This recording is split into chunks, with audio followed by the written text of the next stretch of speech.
اے میرے نافرمان بندو، آ جاؤ مجھے منا لو، مجھے راضی کر لو۔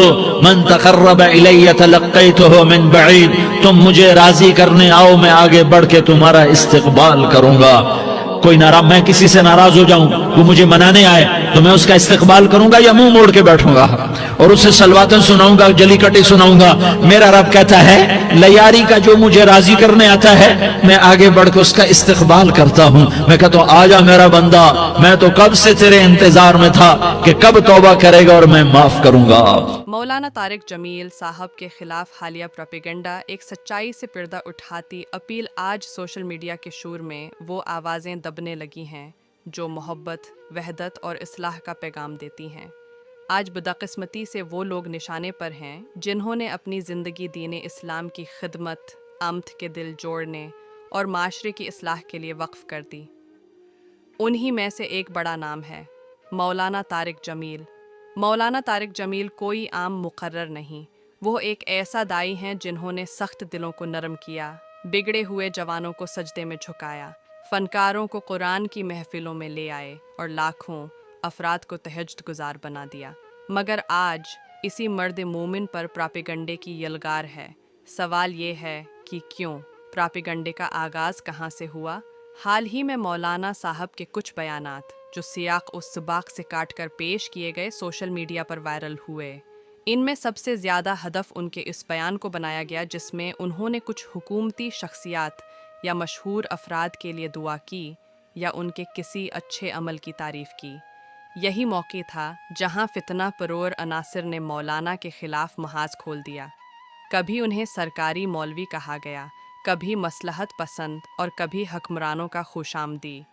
حالانکہ اگر ان کے ہزاروں بیانات کو غور سے سنا جائے تو یہی مولانا طارق جمیل ہیں جنہوں نے امت کے ہر طبقے کے لیے ہمدردی کا پیغام دیا، ظالم کو بھی نرمی سے سمجھایا اور مظلوم ہیں کے لیے آنکھیں اشک بار کیں۔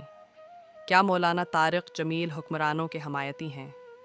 مولانا صاحب کا طریقہ دعوت ہمیشہ نرم مزاجی، خیرخواہی اور اصلاح پر مبنی رہا ہے۔ وہ حکمرانوں کے ساتھ بھی نرمی سے بات کرتے ہیں تاکہ ان کے دل بدلے جا سکیں۔ وہ ان کے جرائم کی حمایت نہیں کرتے بلکہ ان کی اصلاح کی امید رکھتے ہیں۔ یہی سنت نبوی ہے۔ آپ نے بھی مکہ کے سرداروں کو سخت تان و تشنیع کا نشانہ نہیں بنایا بلکہ نرمی، حکمت اور دعا کے ذریعے ان کے دلوں کو اسلام کے لیے نرم کیا۔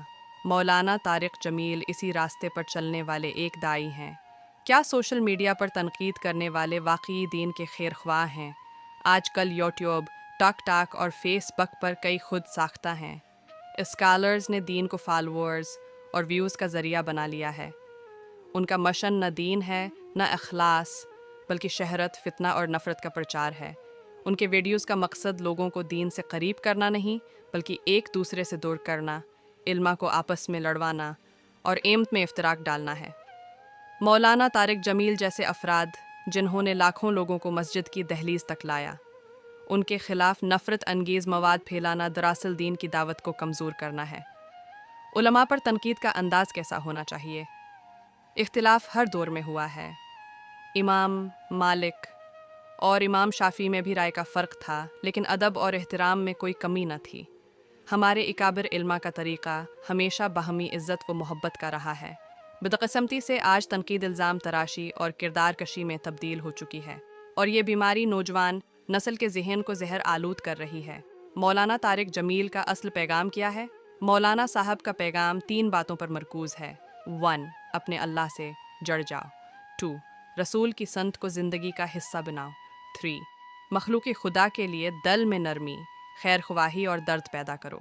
وہ جس لہجے میں بات کرتے ہیں اس میں نہ زور ہوتا ہے نہ غصہ بلکہ ایک باپ کا پیار، ایک ماں کی ممتا اور ایک ناصح کی فکر ہوتی ہے۔ ہمارا رد عمل کیا ہونا چاہیے؟ ہمیں سوشل میڈیا کے اس شور و فتن میں محتاط رہنا چاہیے۔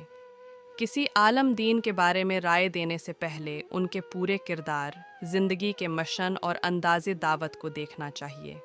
اگر کسی بات سے اختلاف ہو تو بھی ادب اور حسن ظن سے بات کرنی چاہیے، نہ کہ تمسخر، گالم گلوچ یا پراپیگنڈے سے۔ اللہ تعالی مولانا طارق جمیل صاحب کی عمر میں برکت دے، ان کی نیت کو اور زیادہ خالص کرے، ان کے علم و عمل کو مزید مقبول بنائے اور انہیں ہر فتنہ، حسد اور سازش سے محفوظ رکھے۔